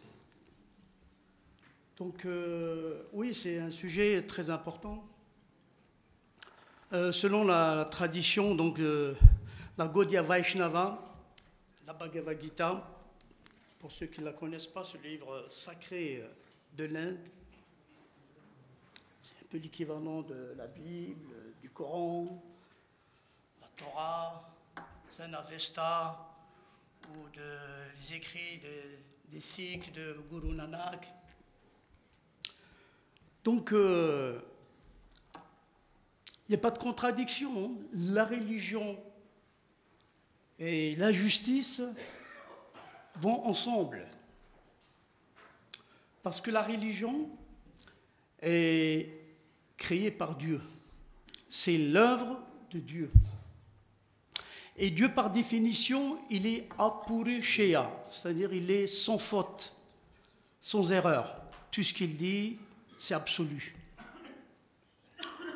Donc, d'un point de vue spirituel, la Bhagavad Gita, elle est authentique. Et tout ce que Dieu dit dans la Bhagavad Gita, c'est confirmé. Donc Dieu lui-même, il est justice. Il ne peut pas avoir une contradiction. Bien sûr, aujourd'hui, l'être humain, il est, je dirais, dérangé par tout ce qui se passe dans le monde. Parfois, on vient entendre des gens dire « Ah, si Dieu existe, pourquoi il y a tant de mal ?» Ou les enfants qui souffrent, qui n'ont jamais fait de mal, où il y a des tremblements de terre, où il y a des calamités, des catastrophes. Hein? On entend souvent des gens parler comme ça. Mais le sujet est beaucoup plus profond que ça. Parce que la Bhagavad Gita, elle était donnée, il y a des milliers d'années, à des saints rois pour gouverner le peuple. C'est ça le but. Parce que si les dirigeants, les rois étaient des saints, donc ils pouvaient en faire profiter la population. Malheureusement, ce n'est pas le cas aujourd'hui. Il y a un verset dans la Bhagavad Gita, chapitre 4, verset 2. Evam parampara praptam imam rajarshayo vidhu Sa kalinaha mahata yoga nashta parantapa. C'est du sanskrit, c'est la langue la plus ancienne de toutes les langues. Krishna parlait cette langue. Il dit que cette science, au début, la parampara, elle était donnée par une succession disciplique, de maître à disciple. Et elle était donnée par Dieu lui-même au saint roi. Mais au fil des temps, cette science est rompue. La filiation est rompue. Et cette science dans son intégralité semble maintenant perdue. Voilà pourquoi maintenant nous, on se trouve dans les problèmes. Parce qu'on n'a plus de dirigeants qui prêchent par exemple. Et les gens, ils comprennent très bien la situation. Il n'y a pas besoin de faire des études pour comprendre à qui on a affaire, tel dirigeant ou tel maître. Parce que le dicton, il dit, l'exemple est meilleur que le précepte. Si j'enseigne à mon élève un exemple de ne pas fumer et que moi je fume, comment va-t-il être convaincu? C'est pas possible. Il ne faut pas juste parler, parce que tout le monde est capable de parler, mais il faut parler avec les réalisations, ce qu'on a déjà réalisé dans la vie. Réaliser l'amour de Dieu, réaliser la compassion, réaliser la bonté, réaliser la joie spirituelle, l'entraide, aimer les êtres, y compris les animaux. Et à ce stade-là, la paix est reine. Parce que la société, aujourd'hui, elle manque de repères. Les gens sont dans une telle ignorance que ils confondent un véritable maître avec un faux. Ils prennent les hommes ordinaires pour des hommes très élevés, et inversement. Et ils prennent aussi la véritable religion pour une fausse, et une fausse pour la vraie. Parce que la société, elle a perdu ses repères. Donc, c'est une responsabilité à chacun de nous de développer cet appel envers Dieu, de l'implorer, de prier, de faire tout le nécessaire pour qu'il s'installe. Il y est déjà dans notre cœur. Mais pour encore se manifester plus si on s'y met vraiment au travail. Vous savez, c'est comme les enfants. Ils sont obéissants à leurs parents et ils ont une attention particulière. De la même manière, nous sommes tous des enfants de Dieu. Dieu nous aime tous. Mais quand tu nous vois vraiment désireux, impatients de le connaître, de l'approcher, de l'aimer, eh bien, il va nous donner la connaissance. Et la solution à tous nos problèmes, justement, c'est la connaissance. Parce que là où il y a la connaissance, il ne peut pas avoir de l'obscurité. Et Dieu, par définition, il est lumière. Donc toutes les religions sont bonnes. Vous êtes musulman, c'est très bien, pratiquez votre islam. Vous êtes chrétien, c'est très bien, pratiquez le christianisme. Vous êtes sikh, pratiquez le sikhisme. Je suis Krishna, je pratique Krishna. Donc les noms, ce n'est pas important. Les ismes, il y en a. Mais c'est l'intention, c'est le fond du cœur, comment on approche Dieu. Et c'est ça qui fait changer notre cœur. Il y a un travail énorme. Cette justice, elle est en nous, en fait. On sait très bien ce qui est bon et ce qui ne l'est pas. Parce que Dieu, il habite notre cœur. Et à tout moment, il nous rappelle les bonnes décisions à prendre. Si on l'écoute. Alors maintenant, est-ce qu'on est prêt à écouter Dieu? C'est la question. Alors, Dieu, peut-être qu'on dirait, où est-ce qu'il est? Pourquoi il n'est pas là? Pourquoi on ne le voit pas? Mais en fait, Dieu, il est partout présent. Il est dans votre cœur. Et même parfois, si il peut venir ici, peut-être on ne va pas l'écouter. Parce qu'on est tellement perturbé par autre chose, nos désirs, nos attachements à ce monde. Et tout simplement la folie, l'ignorance. Parce qu'on est dans une société où il n'y a pas de repère. Donc la religion, la justice vont ensemble. Justice, c'est faire ce qui est bon déjà pour soi, pour la société et pour les semblables. Mais en mettant Dieu au centre. Sinon, ça ne marche pas. Si vous écartez Dieu et vous agissez matériellement, en espérant que tout va être bien, ça ne marchera pas. L'ingrédient principal, c'est Dieu. C'est comme si maintenant je vous fais un chèque et je vous mets plein de zéros. 0, 0, 0, 0. Il n'a aucune valeur, ce chèque, parce que j'ai oublié le 1. Mais quand vous mettez le 1, le chèque a de la valeur. Il devient 10, 100, 1000, 10 000, 100 000, 1 million, 1 milliard. Et bien Dieu, c'est comme ça. Quand vous le mettez dans vos activités quotidiennes de tous les jours, vous respirez la joie. Vous respirez la connaissance. Et ce que vous donnez, les gens ils le comprennent très bien parce qu'ils voient que vous êtes réalisé spirituellement. Donc, la vie spirituelle, elle n'est pas difficile. En même temps, elle est difficile aussi. Elle n'est pas difficile parce qu'on est des créatures de Dieu. On est ses enfants. On est ses serviteurs éternels. Et on connaît exactement ce qu'il faut faire. Il faut être obéissant. Il faut travailler, faire des efforts. Se lever le matin, prier. La prière, c'est un remède, c'est un médicament, tous les jours. Et cette prière, c'est un dialogue avec Dieu. Et c'est un dialogue avec la justice divine, la justice humaine. Dieu, il ne peut pas vous laisser dans l'ignorance si vous vous rapprochez de lui.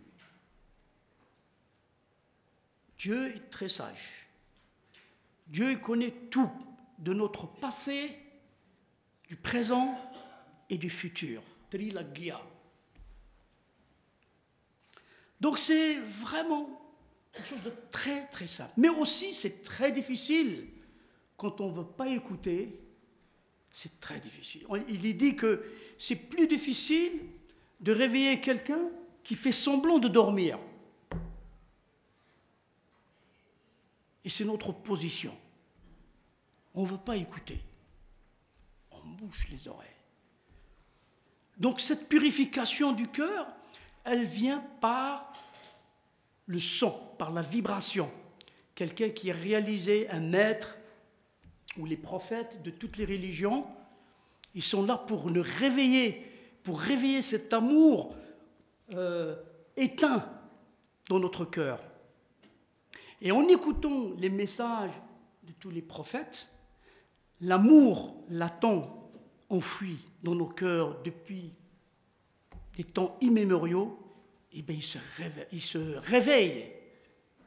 Et ainsi, on aura la joie, la connaissance, la justice, l'amour de Dieu, mais aussi l'amour des semblables.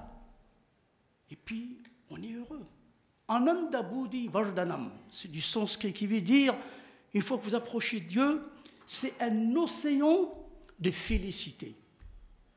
Donc par définition, Dieu, il est joyeux. Il est le bonheur. Est-ce que c'est normal qu'on soit malheureux? Non. Parce que Dieu, par définition, il est heureux. Si on est avec lui, on devient heureux aussi. Malgré les problèmes de l'existence, il y en a toujours. Mais si juste vous prenez refuge dans la prière, vous serez heureux malgré tout. Je m'explique. Si je n'ai pas d'argent, ou je ne sais pas où dormir, ou comment me vêtir, malgré tout ça, mais si juste je continue à prier, je serai heureux. Intérieurement, je suis comblé. Parce qu'on n'est pas ce corps. On est une âme spirituelle, un esprit dans le corps, et non pas l'inverse. On n'est pas femme, homme, jeune, vieux, français, américain, musulman, chrétien, juif. Tout ça, c'est des désignations extérieures. Aham Brahmasmi, je suis une âme spirituelle.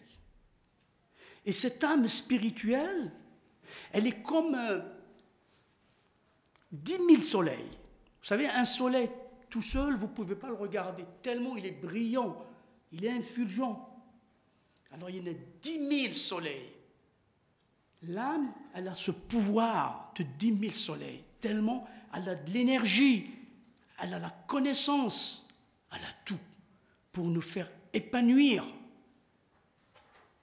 et pour nous rendre heureux. Voilà, je termine en disant que la justice et la religion vont ensemble. Il n'y a point de contradiction. Parce qu'il faut bien mettre dans l'esprit que Dieu a pensé à toutes ces questions qu'on se pose aujourd'hui. Et tout est déjà dans notre cœur et dans les Écritures. Voilà, je vous remercie beaucoup de votre attention. Allez.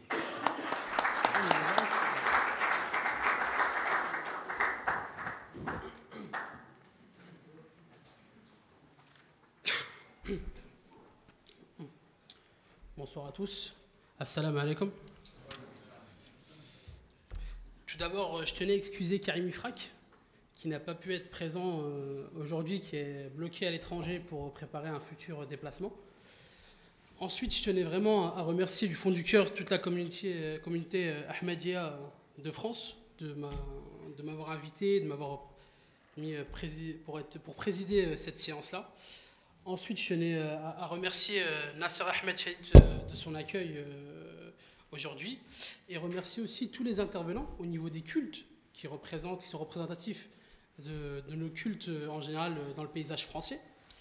Et aussi remercier toutes les personnes qui sont ici, parce que je vois que vous êtes assez nombreux et vous remercier encore de nous avoir permis d'avoir donné cette tribune-là et de mettre en avant aussi le dialogue interreligieux qui est assez important dans notre société à l'heure actuelle, vu les crises qu'on connaît, et qui est important de promouvoir aussi les religions qui prônent la tolérance, qui ne sont pas le cas de toute mouvance religieuse. Ensuite, je vais répondre à la problématique qui est l'existence même de la religion avec la justice. Pour moi, la justice est un organe important de notre pays, qui est la République française. Je vais parler spécifiquement pour la France. Via la justice, il y a la laïcité. La laïcité qui permet de garantir et de protéger chacun d'entre vous dans votre culte, mais aussi qui est là pour rappeler qu'il y a des règles à respecter en France. Mais aussi, si certains ne respectent pas cette même loi, ils sont là pour être sanctionnés, mais vraiment pour garantir à chacun d'entre vous de pouvoir d'être épanoui dans sa religion.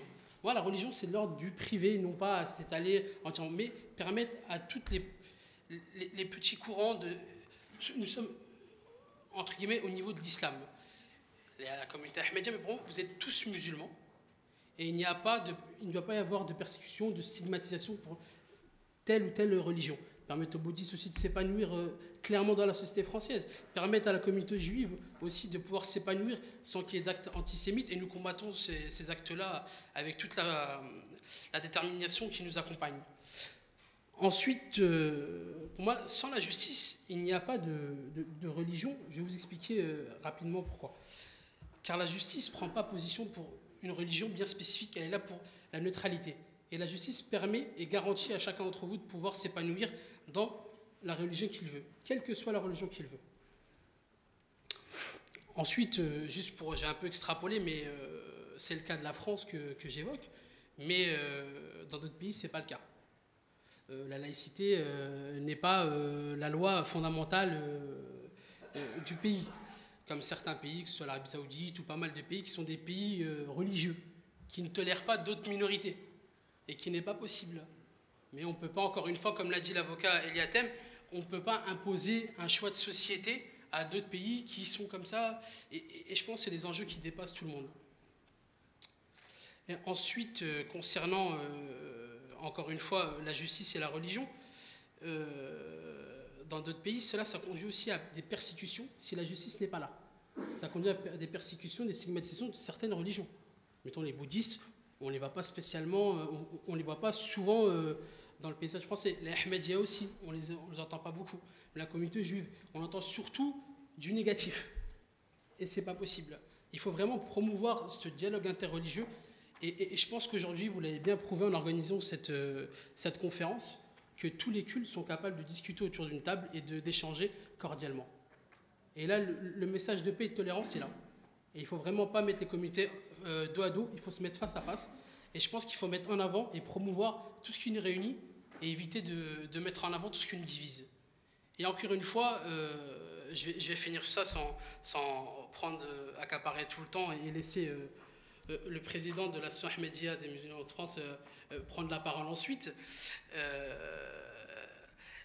La religion en France, historiquement, a une place prépondérante. Vous savez que le catholicisme, pas mal de choses, il y a eu la séparation de l'État et des religions. Je vous ai entendu tout à l'heure, ça a été une rupture difficile, mais nécessaire. Qui a été nécessaire, qui a permis aussi notre système actuel d'évoluer comme il est. J'entends beaucoup de monde évoquer la laïcité à deux vitesses, qu'on s'en prend spécialement beaucoup aux musulmans, pas mal de choses. Mais je veux leur dire aussi que tous ces événements qui sont arrivés actuellement récemment en France, qui ont attaqué notre démocratie et notre République, sont du fait d'une extrême minorité qui ne prêche pas la tolérance, qui prêche la violence, tout simplement la violence. Et je trouve ça assez dommage, parce que la communauté Ahmadiyya, j'ai pu échanger avec vous et apprendre leur historique, et même vous, la communauté bouddhiste, la communauté juive.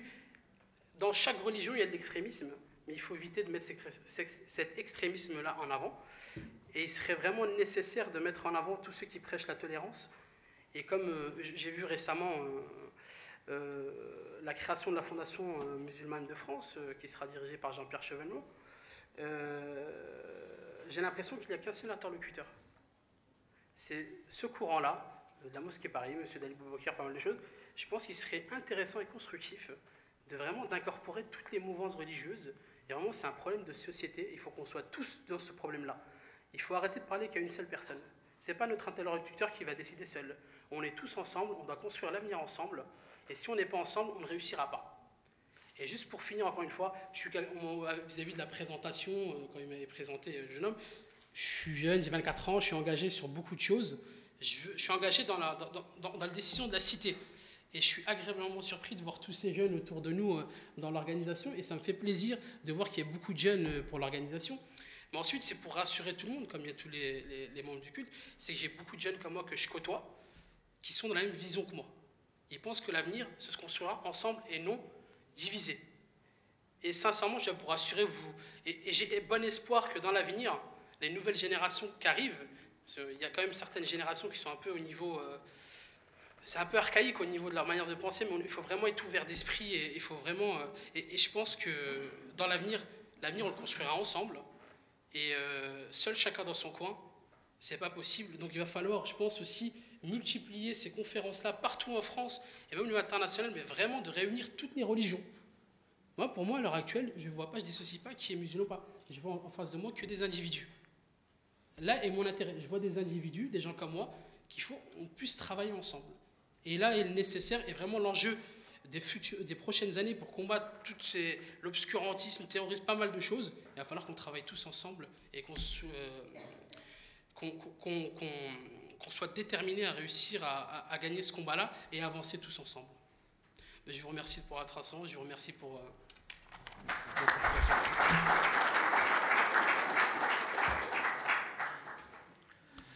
Alors, juste avant de terminer par le mot du président, on va faire une petite remise de cadeaux. Donc, je voudrais appeler Monsieur Gorabakta, s'il vous plaît.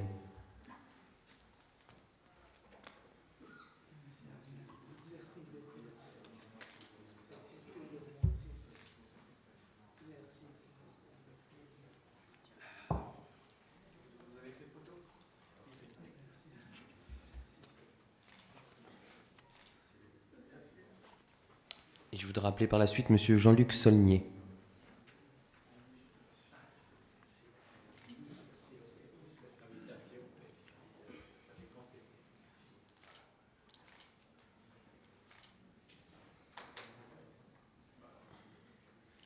Monsieur Kashmir Singh.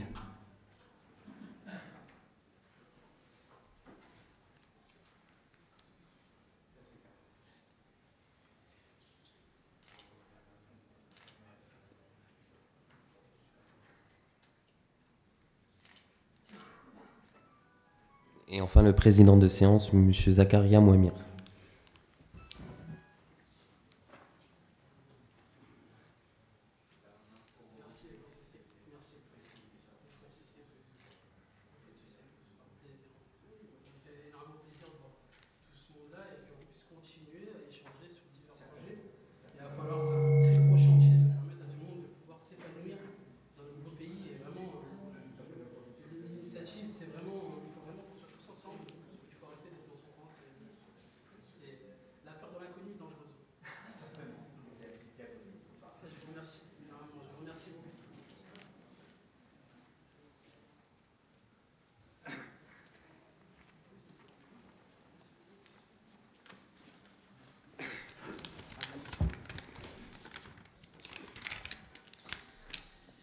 Au nom d'Allah, le gracieux et le miséricordieux, la paix et la bénédiction du Seigneur soient sur vous. Tout d'abord, je remercie Monsieur le Président et bien sûr aussi, je remercie encore une fois tous les représentants des différentes religions qui sont présents ici. Et certainement, bien sûr, aussi merci à toutes les femmes et des hommes qui sont présents. Que le Seigneur vous accorde meilleure de récompense. L'association Ahmadiyya organise chaque année des conférences interreligieuses. Et depuis 3 dernières années, pas uniquement en région parisienne, mais on est en train de faire petit à petit dans les autres grandes villes de France aussi. Aujourd'hui, le monde, il se trouve face à une grande tragédie qu'il est en train de frapper à tous les êtres humains. Cet danger, cette tragédie, c'est extrémisme. Alors comment il faut lutter contre tout ça? Les religions, ça signifie aussi des lois, des constitutions, des respects mutuels pour augmenter la capacité de chaque être humain qui peut mieux vivre, qui peut donner mieux valeur morale à une société. Quelle que soit la société, quelles que soient les traditions, quelle que soit la croyance, la valeur humaine, c'est le primordial. J'ai écouté attentivement les discours de chacun de vous. Mais le Dieu, il n'a jamais créé loi d'abord, il a créé l'homme d'abord. Si la valeur humaine, on ne donne pas un grand respect, quoi ça sert ces religions? Quoi ça servira ces lois? Protégeons la valeur humaine, sans aucune distinction, sans aucune race ni la couleur, ni le pratique. Le 5e calife de notre communauté Ahmadiyya, il a dit une très jolie mot que je l'ai gardé toujours au fond de mon cœur, que j'en ai toujours dans une cadre à la maison. Il a dit, il n'y a pas de paix sans injustice équilibrée. Le meilleur justice, c'est lui qui aime l'humanité, qu'il donne la valeur à l'humanité, qu'il respecte les droits et les devoirs de chacun de nous, qu'il devait montrer comment on devait aimer à quelqu'un plutôt que de montrer comment on devait détester. La communauté Ahmadiyya, à niveau mondial, il parle juste avec un seul mot et une phrase: amour pour tous, haine pour personne. Ça signifie qu'on devait garder les qualités des êtres humains plutôt que de chercher les défauts. Ça présente aussi comment on devait respecter les uns et les autres, sans chercher et sans penser. Il pratique quoi et il pratique qui?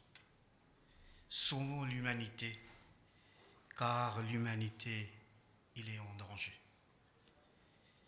Que le Dieu nous aide, qu'on peut le faire un maximum, tout ce qui est de notre devoir et le droit, vers notre pays aussi, et vers notre foi, et vers notre Seigneur. À la fin, il restera que juste une seule chose à faire. On est tous très faibles. On n'a pas la capacité d'agir des fois. Mais on peut le faire, la prière. Je crois que l'homme de foi que nous sommes ici, notre plus belle force, c'est la prière. Les autres, ils peuvent agir avec des juges, avec des lois de la République, mais on peut l'agir avec la force de la prière que le Dieu nous a accordée. Un petit mot à la fin. Je lisais hier un livre. Dans un monastère, il vivait quelques personnes isolées du monde. Et juste l'extérieur de cette place-là, les jeunes, ils ont fait une fête foraine. Il y a eu beaucoup de bruit. Les gens du monastère, ils ont porté plainte et ils ont dit, faites virer à tout le monde. Le roi, il n'a pas aimé, ou bien le président, ou le procureur, ou bien le préfet, il n'a pas aimé. Il a envoyé un représentant qu'il parle avec le responsable de ce monastère. Et il a dit, laissez les jeunes de profiter maximum. Ce sont des jeunes. Il a dit, non, mais nous, on est en train de méditer, ça nous dérange cette bruit. Mais il peut le faire dans la journée, mais le soir, c'est très mauvais pour nous. Il a dit, le responsable de cette ville, il ne veut pas, il a dit, sinon vous partez d'ici. Le chef du monastère, il a dit, dites à ton responsable que je ne peux pas lutter contre toi, mais je lutterai avec toi la prière de soi. Car j'ai le seul arme, c'est mon prière. Alors je lutterai avec toi avec mes prières. Quand le responsable, il a su ça, il a dit à ses soldats, laissez-les tranquilles, je ne peux pas lutter contre les prières. Je crois que c'est la seule chose qu'on a aujourd'hui dans nos mains, des prières, et que des prières. Et ensuite, s'il y a une capacité et une force, alors agissons aussi, mais pas uniquement avec des paroles. Que le Dieu nous aide. Je demande à tout le monde de rejoindre avec moi si vous pratiquez en prière silencieuse. Prière.